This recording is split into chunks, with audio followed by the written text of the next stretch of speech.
여러분 한번 지금까지 여러분 산 인생을 쭉 돌아보면서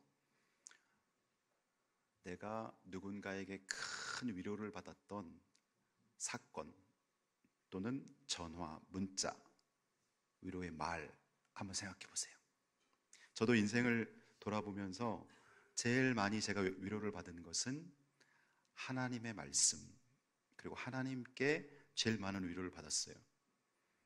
근데 사람에게 위로받은 순간들을 한번 제가 생각해 보니까 학창 시절에 중학교 체육 선생님이 저희 수산면이라는 시골 교회에 또 중고등부 선생님이셨어요. 그분이 한 4, 5년 정도 시골 교회에서 부임하셔서 체육 선생님 하시다가 이제 그 후에는 다른 학교로 가셨는데, 제가 이제 교회 또 학생이고 하니까 무척 예뻐해 주셨어요. 학교에서 만나면은 저 복도에서 저를 보시면은 저를 부릅니다. 정수야 일로 와 그래요. 그러면 제가 이렇게 달려가면 두 팔로 저를 꽉 이렇게 안아서 번쩍 들은 다음에 꽉꽉 몇 번 안아주시고 저에게 이렇게 얘기해 주셨어요. 정수야, 너는 반드시 잘 될 거야. 훌륭한 사람이 될 거야. 하나님이 너와 함께 하신다. 그렇게 몇 번 그분이 안아주신 그 경험이 저는 잊혀질 줄 알았는데 제 삶에 두고두고 생각이 나는 거예요. 힘들고 어려울 때마다 그 선생님이 저를 안고 해주신 그 말, 정수야 너는 반드시 잘 될 거야. 훌륭한 사람이 될 거야. 하나님이 너와 함께 하신다. 그 선생님은 나중에 장신대에 들어가서 목회자가 되셨어요. 체육 선생님이신데. 그리고 또 제 삶을 이렇게 돌이켜 볼 때 제가 이수교에 부임하기 전에 한 3개 교회에서 부구역자로 또 파트 전도사 그리고 부목사로 사역을 했는데, 제가 사역했던 어떤 교회에서 부임해서 청년들을 맡아서 목회할 때 어떤 청년이 목장 리더인데 저한테 장문에 카톡 문자를 보내온 거예요. 쭉 읽어보는데 거기 이런 표현이 들어있는 거예요. 목사님이 우리 목사님이 되어주셔서 정말 정말 감사합니다.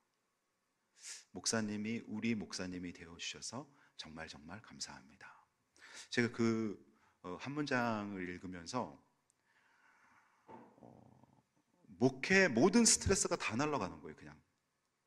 그리고 내가 더 이 청년들을 위해서 설교 준비도 더 많이 하고 이들을 위해서 기도도 더 많이 하고 이들에게 내가 모든 걸 쏟아붓고 부으며 목회해야 되겠다라는 열정이 생기는 거예요. 그 한마디 문장에서 내가 양육하는 공동체 성도들이 나를 좋아하고 있고 기대하고 있고 나를 위해 기도하고 있구나, 이게 확인되는 순간 헌신하게 되는 거예요. 그러니까 여러분, 우리가 위로의 말 한마디가요 사람을 바꿔놓습니다. 반면에 거꾸로 생각해 보세요. 내가 목회하고 있는 목회 공동체 사람들이 나를 별로 인정하지 않고 좋아하지 않고 얼른 설교가 끝났으면 좋아하는 눈치를 매주일 보내고 있고, 그러면 그 얼마나 힘들겠어요. 그 설교한다는 자체가 얼마나 힘들겠어요. 근데 그 반대로 내가 저들의 목회자가 되어 있는 것을 감사하고 있는 성도들의 마음을 확인할 때, 그러면 그 목회는 행복한 거지요. 인간이 전능하고 완벽하다면 위로라는 단어는 생겨나지 않았을 것입니다. 연약하여 넘어지고 쓰러지고 병들어 아파하기 때문에 위로라는 단어가 있는 것입니다. 인간이 인간에게 줄 수 있는 위로는 들어주고 공감해 주는 것이 전부입니다. 그러나 그것도 큰 일이죠. 내 아픈 마음과 사정을 들어주고 공감해 주는. 근데 하나님의 위로는 여기서 한 단계 더 나아갑니다. 하나님의 위로는 한계를 뛰어넘는 해결책을 주시는 것입니다. 그 해결책이 나에게 하나님이 약속해 주실 때 우리 안에 소망이 생겨나게 되지요. 여러분, 자녀들 때문에 막 마음 아파할 때 하나님의 위로가 어떻게 옵니까? 하나님의 위로가 쫙 오지요. 사랑하는 아들아, 너의 아들이 너에게서 태어나기 전에 그 아들은 나에게서 태어났다. 내가 창조했다. 그러니 너가 걱정하는 것보다 내가 너 자녀를 더 꿰뚫어 보고 있느니라. 두려워하지 말아라. 자녀 문제로 막 힘들어할 때는 자녀 문제는 누구한테 얘기도 못해요. 근데 하나님께서 기도하면서 하나님께 기도할 때 하나님이 말씀하시는 거예요. 그 아이가 너의 아들, 너의 딸이기 전에 내가 그 아이를 만들었다. 그러니 나에게 맡겨보렴. 내가 합력하여 선을 이루어 주실 거야. 여러분이 또 부모님 때문에 막 가슴 아프고 부모님 때문에 힘들 때 부모님을 위해서 기도할 때 어떤 음성이 들어옵니까? 너의 부모도 내가 창조했느니라. 내가 이 땅에 보냈고 나의 계획된 때가 되면 내가 너의 부모를 불러갈 거야. 천국에서 나와 함께 영원히 예배하게 될 거야. 부모의 문제 때문에 너가 마음 아파하지 말아라. 이런 음성이 하나님으로부터 들려올 때는 사람이 줄 수 없는 엄청난 위로가 되는 거예요. 부부지간의 문제도 마찬가지예요. 오늘 첫 번째로, 오늘 제목은 위로받고 싶어요인데요. 첫 번째로 찾아오시는 하나님. 우리가 하나님을 찾아간다고 하면요, 답이 없어요. 왜냐하면 우리 죄인이기 때문에. 우리 연약하고 무너지고 늘 하나님 앞에 온전하지 못하기 때문에 온전하지 못한 내가 하나님을 만나러 가면 만날 수가 없어요. 하나님은 거룩의 본체, 우리는 죄인. 모든 사람이 죄를 범하였음에 하나님의 영광에 이르지 못하더라. 의인은 없나니 하나도 없고 하나님을 찾는 자도 깨닫는 자도 없으니 하나도 없도다. 그러니 우리가 어떻게 하나님 만나겠어요? 근데 성경을 보면 하나님이 우리를 찾아오셨다는 거예요. 이게 기독교입니다. 기독교를 정말 하나님을 만나고 알게 되면요, 하나님이 나를 찾아오셨구나라는 걸 알게 돼요. 여러분 믿습니까? 하나님이 여러분 찾아가신 거예요.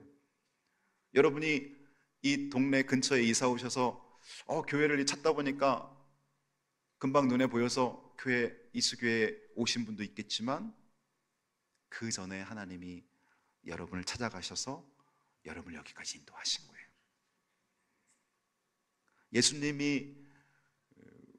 하나님이신 예수님이 우리를 구원하기 위해서 우리를 찾아오신 것이 바로 예수님의 성육신, 초림이라고 말합니다. 첫 번째 예수님이 우리를 위해서 임하신 사건, 이걸 초림. 이 초림이 바로 하나님이 우리를 찾아온 사건.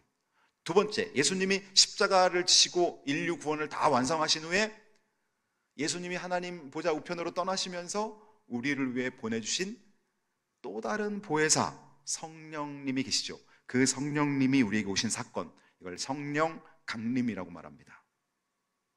세 번째, 성령께서 이제 우리를 통해서 세계복음화의 모든 부분들을 이루시고 예수님이 심판주로 이 땅에 오실 때 예수님의 두 번째 임하신다 그래서 재림이라고 말하죠.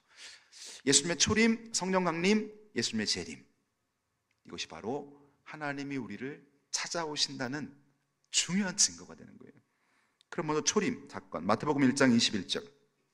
아들을 낳으리니 이름을 예수로 하라. 이는 그가 자기 백성을 그들의 죄에서 구원할 자이시니라. 예수님이 이 땅에 구원자로 오셨다는 것이죠. 그 다음에 성령 강림, 사도행전 1장 5절. 요한은 물로 세례를 베풀었으나 너희는 몇 날이 못되어 성령으로 세례를 받으리라 하셨느니라. 그래서 저와 여러분이 성령을 받은 거예요. 성령이 우리를 찾아오신 거예요. 하나님은 이렇게 우리를 찾아오신 것이죠. 하나님이 나를 찾아오신 것을 내가 경험하고 느낄 때 그때 그리스도인이 되는 거예요. 하나님이 나를 찾아오셨어요. 그리고 재림. 이 재림은 아직 우리가 경험하지 않았지만 재림에 대한 약속을 성경은 말합니다. 요한복음 14장. 제가 성도들 소천하시면은 입관 예배, 발인 예배, 또 어떤 곳은 하관 예배까지 드리는 경우도 있지만 보통 입관 예배, 발인 예배를 드릴 때 입관 예배 본문 말씀으로 주로 제가 사용하는 구절이 바로 요한복음 14장 1절부터 6절. 너희는 하나님을 믿으니 또 나를 믿으라. 내 아버지 집에 거할 곳이 많도다. 예수님께서 제자들에게 말한 거예요. 너희는 하나님을 믿으니 또 나를 믿으라. 내 아버지 집에 거할 곳이 많도다. 그러니 여러분, 여기 계신 우리 장로님, 권사님, 집사님, 청년 한 분 한 분이 천국에 거할 거처가 있다는 거예요. 거처.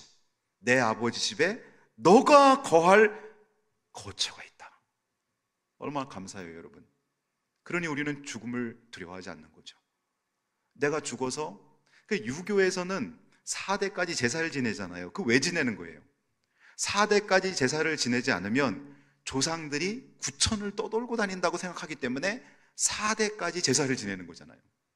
근데 기독교는 그거 완전히 다른 거예요. 성경이 말하는 것은 죽은 후에 우리가 천국문 앞에서 예수 믿고 생명책에 그 이름이 기록된 자, 예수님을 인격적으로 영접한 자, 그들은 바로 천국으로 입성하게 되고, 그렇지 않은 사람은 자기 죄를 갖고 지옥 형벌을 받게 됩니다. 내 아버지 집에 거할 곳이 많도다.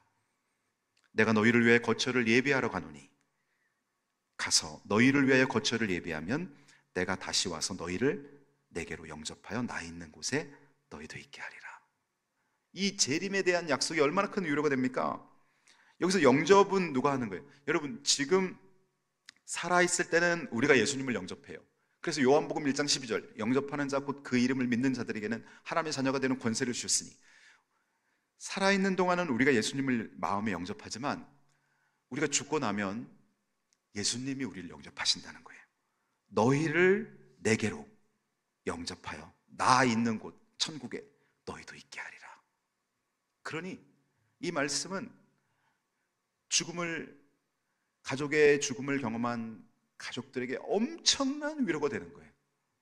왜냐하면 부모님과 내가 끝난 것이 아니고, 부모님이 나를 떠나가는 것이 슬픔과 좋지 않은 일이 아니라 오히려 하나님 품으로 가는 천국 환송 예배가 되는 것이죠.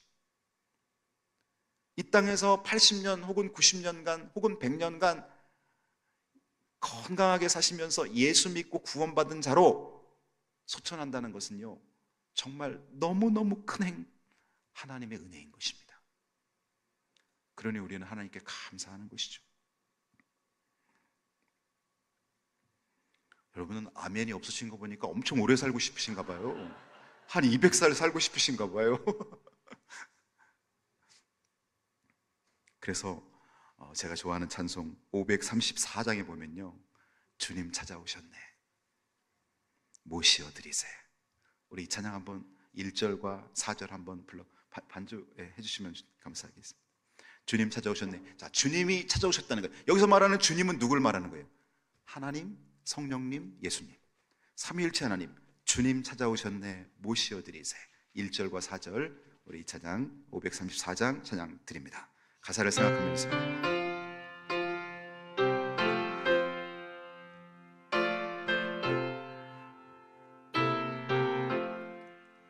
주님 찾아오셨네, 모시어 드리세. 가시관을 쓰셨네, 모시어 드리세.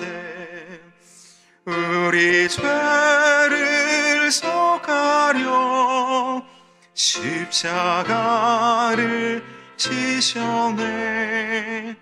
받은 고난 크셔라, 모시어 드리세. 주여, 내가 믿습니다.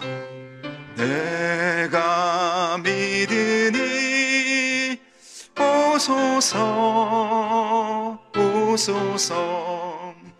주여 환영하오니 우리에게 나에게 오소서 오소서.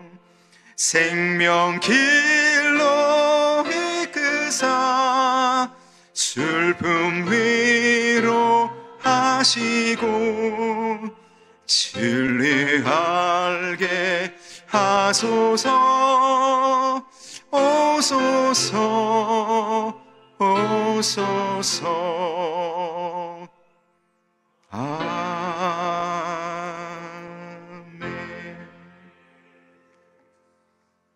그래서 이 찬양을 봐도 주님 찾아오셨네, 하나님은 우리를 찾아오시는 분이라는 사실입니다. 하나님이 우리를 찾아오셨다는 사건을 경험하지 못하면 맨날 내가 하나님 찾아들어 가는 거예요. 오늘 교회 한번 가볼까? 지난주 못 갔는데 오늘 한번 교회 한번 가봐야지. 목사님이 나 기다리고 있는데 가봐야지. 목장 리더가 나 체크하고 있는데 가봐야지. 이러면 안 되는 거예요. 주님이 여러분을 찾아오신 거예요. 주님이 찾아오신 거를 어느 날 경험해야 됩니다. 아브라함은 조카 롯과 함께 이제 가나안 땅으로 이주해서 하나님이, 이들은 목축업을 하고 있었는데 가축에 엄청난 부흥을 주신 거예요. 그래서 그 지역에서 아브라함의 가축과 롯의 가축이 함께 풀을 뜯어 먹기에는 공간이 적은 거예요. 그리고 다툼이 일어나는 거예요. 그래서 아브라함에게 하나님 지혜를 주셨고 조카에게 선택권을 줍니다. 너가 좌를 선택하면 내가 우에 거할 것이고 네가 우측을 선택하면 내가 좌에 거할 것이다. 이 조카 롯은 삼촌에게 먼저 선택권을 양보하지 않고 그냥 자기가 보기에 좋은, 그리고 소문을 들은데 좋은 땅, 소돔과 고모라 지역, 그곳은 에덴 동산처럼 아주 기름지고 사람들이 운집돼 있고 화려한 도시였습니다. 서울로 말하면 강남. 그 땅을 딱 선점한 거예요. 롯은 화려한 도시를 선점했어요. 그런데 하나님의 주사위는, 아브라함에게 남겨진 하나님의 주사위는 가장 좋은 곳, 하나님이 약속해 준 것이 남겨진 거예요. 가나안 땅. 그래서 여러분, 우리가 하나님을 사랑하는 자는 인생에서 선택을 할 때 세상 사람들이 보는 눈에 의해서, 그 기준에 의해서 선택하면 안 돼요. 하나님께 늘 질문하면서, 하나님, 제가 진로를 선택할 때도 어디를 가면 하나님 기뻐하시겠습니까? 저의 재능을 갖고 어떻게 하나님께 봉사하면 좋겠습니까?를 꼭 물어보세요. 배우자를 선택하는 것도 마찬가지고 모든 부분에서 중요한 선택이 있을 때 하나님께 물어보는 거죠. 질문하는 거죠.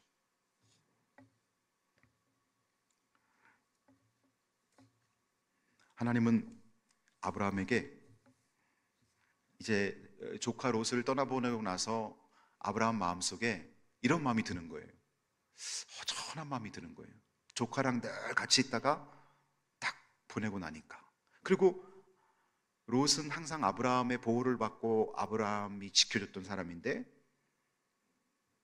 자기가 먼저 선택했다고 해서 화려한 도시를 딱 선택해서 가는 걸 보면서 마음에 섭섭함도 드는 거예요, 아브라함에게.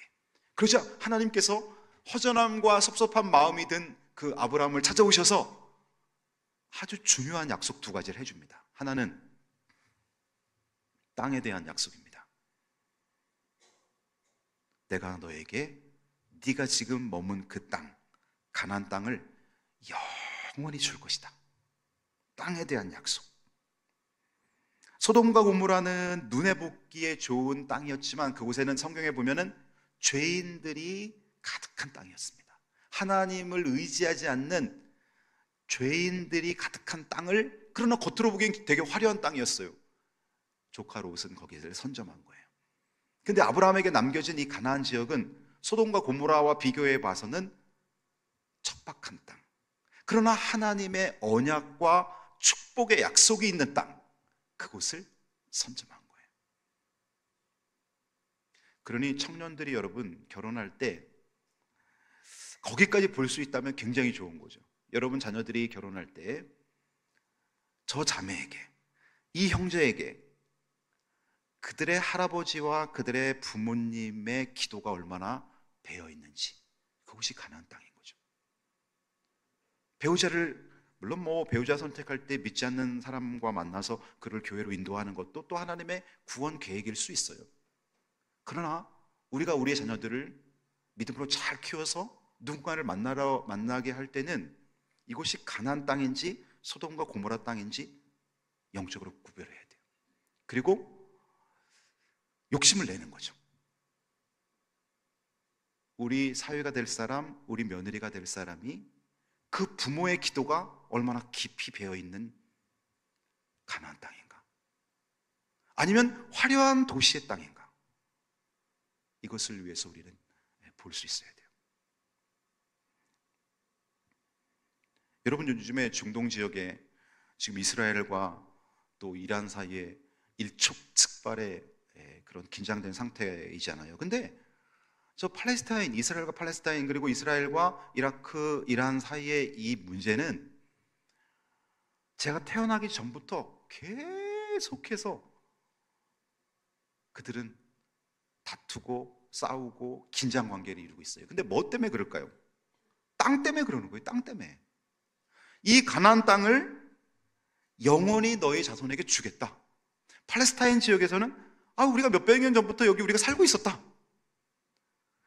그러니까 이 중동 사태는 무슨 정치적인 사태도 아니고 무슨 경제적인 사태도 아니고 땅 문제 갖고 저러는 거예요. 땅.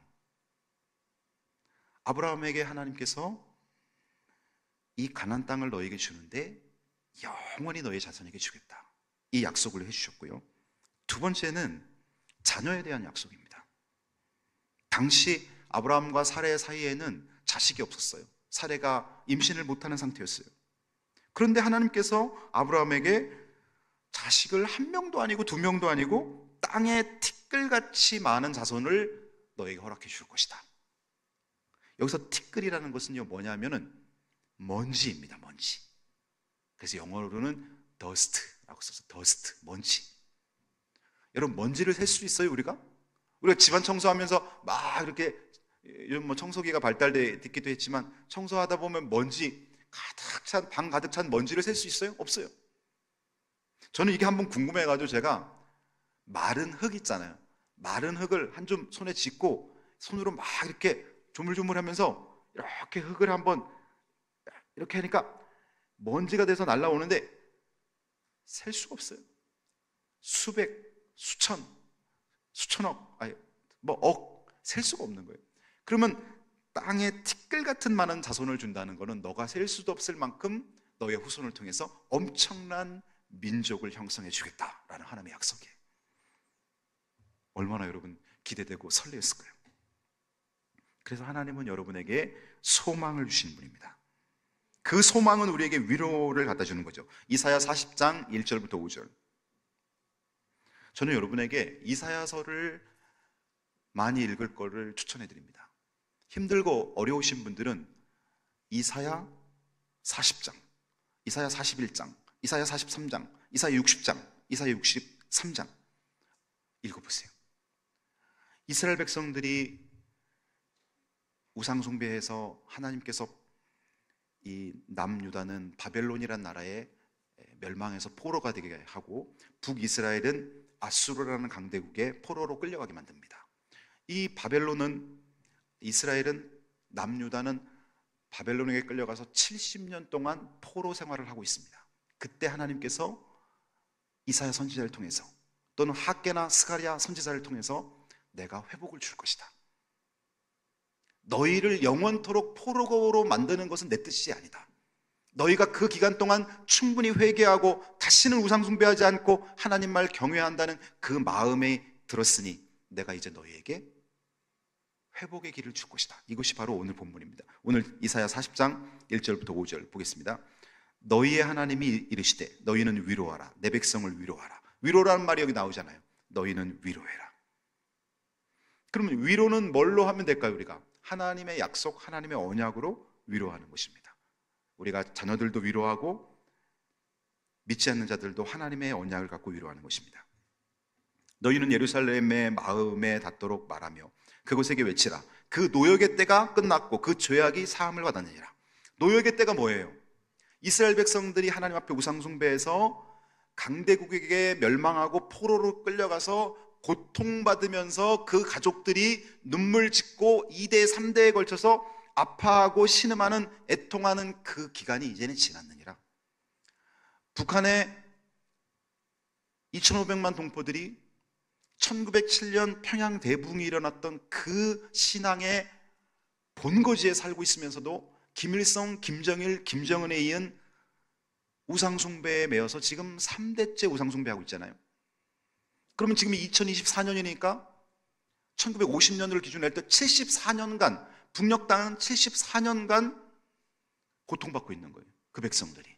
그럼 우리 기도해야죠. 하나님, 북녘에도 노역의, 여기 나왔듯이 노역의 때가 끝나고 하나님이 그 죄악을 사해 주셔서 그곳에 예배문이 열리게 해 주옵소서.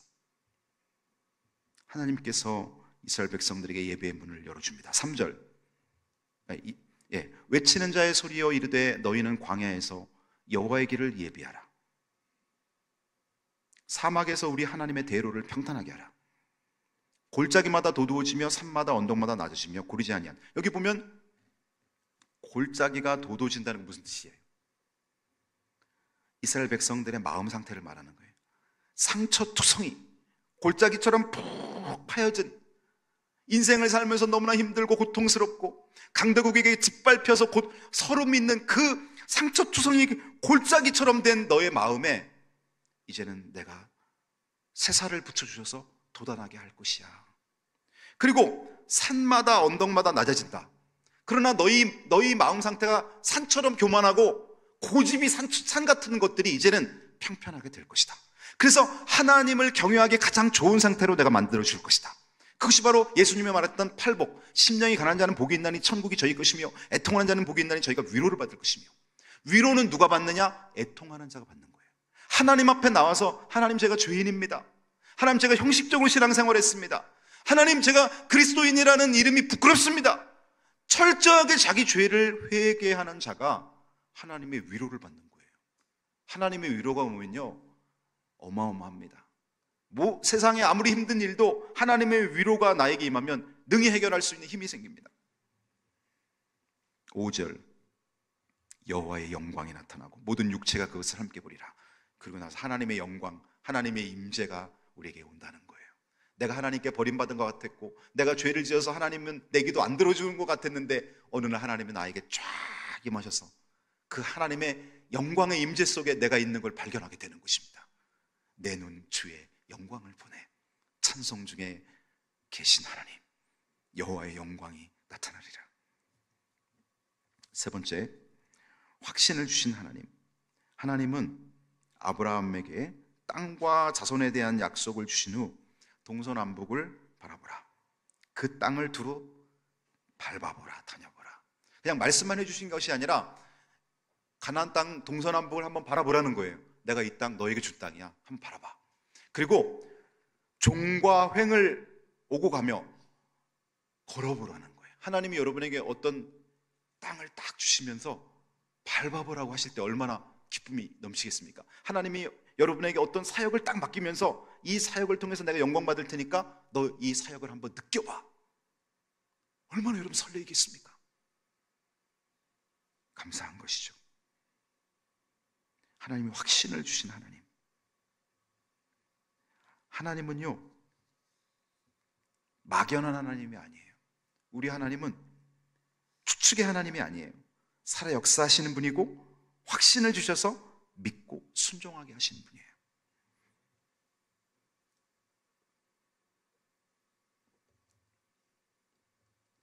여러분 기도하면서 하나님의 뜻과 내 마음에 좋아하는 마음이 일치할 때는 바로 시작하죠. 우리가 걱정할 필요가 없죠. 근데 어떤 중요한 일을 놓고 내가 직장을 선택한다던가 배우자를 선택한다던가 어떤 중요한 일을 놓고 내가 결정을 못할 때가 있어요. 이게 하나님이 기뻐하시는 것인가 아닌가. 그럴 때는 저는 보통 이런 방법을 사용합니다. A란 선택할 곳이 A, B, C가 있단 말이에요. 내가 직장을 선택할 때도 A라는 곳과 B라는 곳이 있단 말이에요. 내가 사역을 선택할 때도 A라는 사역과 B라는 사역이 있단 말이에요. 그럴 때 하나님이 원하시고 하나님이 기뻐하시는 곳을 제가 생각할 때 열정이 생기고 마음에 평안이 임하게 해주세요. 저는 그렇게 기도합니다. 제가 하나님의 뜻을 잘 모를 때, 이거를 묵상할 때, 여기를 생각할 때는 걸림이 없고 마음에 평안이 들고 열정이 생기게 해주세요. 저는 그렇게 결정한 것에 대해서 다 하나님께서 열매를 주셨어요. 제가 이수교회 부임할 때도 지금 벌써 이제 11년이 되었죠. 제가 이수교회 부임할 때도 부목사로 원서를 낼 때 중앙성결교회와 장충당 성결교회가 동시에 그 목사님들이 연락을 하셨어요. 그래서 제가 사정 얘기를 했더니 여기도 가서 면접을 봐도 되고 여기도 가도 면접을 봐도 되고 그렇게 두 분 다 말씀하시더라고요. 그때 한 곳은 저 혼자 오라고 목사님이 하셨고 한 곳은 제 아내랑 같이 오라고 그러셨어요. 그리고 면접을 딱 보고 나서 어느 교회가 뭐 더 좋고 나쁘고 이런 걸 떠나서 제 마음속에 장충단 교회 목사님 면접을 딱 보고 왔는데 그곳에 편안한 마음이 들고 그곳에 열정이 생기는 거예요. 그래서 장충단 교회에서 부목사를 할 것을 아내랑 같이 결정을 하고 사역을 했어요. 근데 그렇게 만 사역을 사역하고 지금 제가 이수교회 2013년 4월 7일 날 부임했잖아요. 근데 저는 장충단 교회 사역하면서도 이수교회를 한 번도 들어본 적이 없어요. 그리고 이수교회 부임하고 나서도 제가 여기 왜 누구를 통해서 부임했는지 몰랐어요.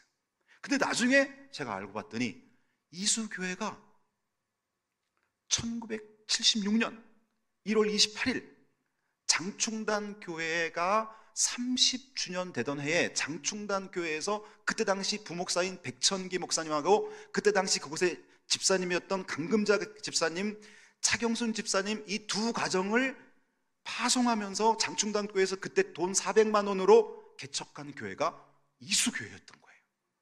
저 그거 아는 순간에 깜짝 놀랐어요. 하나님께서 인도하시는 것이 신묘막측하시구나.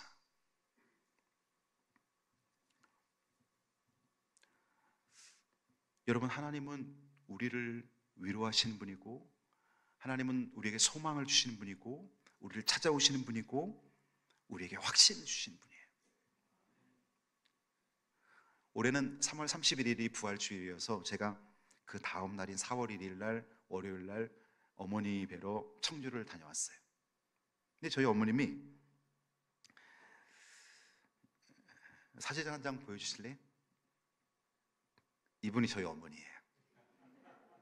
벚꽃이 무심천에 쫙 펴가지고 제가 어머님 모시고 가서 벚꽃 사진을 찍었어요. 내려주셔도 돼요. 근데 저희 어머니랑 맛있는 식사를 하고 벚꽃 사진을 쫙 찍고 이제 서울로 돌아오면서 저희 어머님이 이렇게 악수를 내미시는 거예요. 그래서 이제 어머니 손을 이렇게 붙잡는데 손을 안 놓으시는 거예요. 저희 어머님이 한참 동안 안 놓으시는 거예요. 그러면서 뭐라 그러냐면 아유 우리 아들 손 계속 붙잡고 있으면 좋겠네 그러시는 거예요.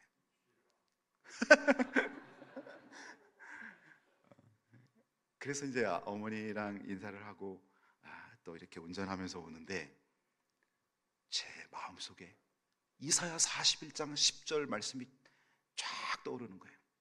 두려워 말라 내가 너와 함께함이니라. 놀라지 말라 나는 너의 하나님이 됨이니라. 내가 너를 굳세게 하리라. 너를 도와주리라. 참으로 나의 의로운 오른손으로 이 오른손 의로운 오른손으로 너를 붙들리라. 어머니가 그 아들 손 딱 잡고 우리 어머니가 날 이렇게 사랑하시는구나 그 마음을 느끼는데도 그게 큰 위로가 되는데 하나님께서 너를 도와주리라. 참으로 나의 의로운 오른손으로 너를 붙들어 주리라. 이 말씀이 있는 거예요. 육신의 부모는 연약하기 때문에 나보다 먼저 주님께 부름을 받고 언젠가는 나를 떠나지만, 영이신 하나님은 죽지 않으신 하나님 아니에요. 그 하나님이 나를 붙들고 계시다는 그 확신이 들는 순간 세상에 못할 일이 없는 거죠. 죽음이 두렵지 않은 거죠. 하나님이 나를 붙들고 계시니까 두려워하지 말라는 거예요. 놀라지 말라는 거예요. 세상 가끔 놀랄만이 나는 일이 발생해도 놀라지 마. 로마서 8장 28절, 하나님을 사랑하는 자 곧 그 뜻대로 부르심을 입은 자들에게는 모든 것이 합력해 선을 이룬다고 하나님 약속해 주셨잖아요. 자녀들에게 무슨 일이 일어나도 놀라지 말고 기도해라. 내가 그 자녀 붙들고 있다. 함께하고 있다. 이 말씀을 믿고 여러분 힘내시기 바랍니다. 하나님은 여러분의 편입니다. 하나님께서 여러분을 위해 싸우고 계십니다. 여러분이 하나님을 사랑한다면 모든 것이 합력하여 선을 이룰 것입니다. 기도합니다.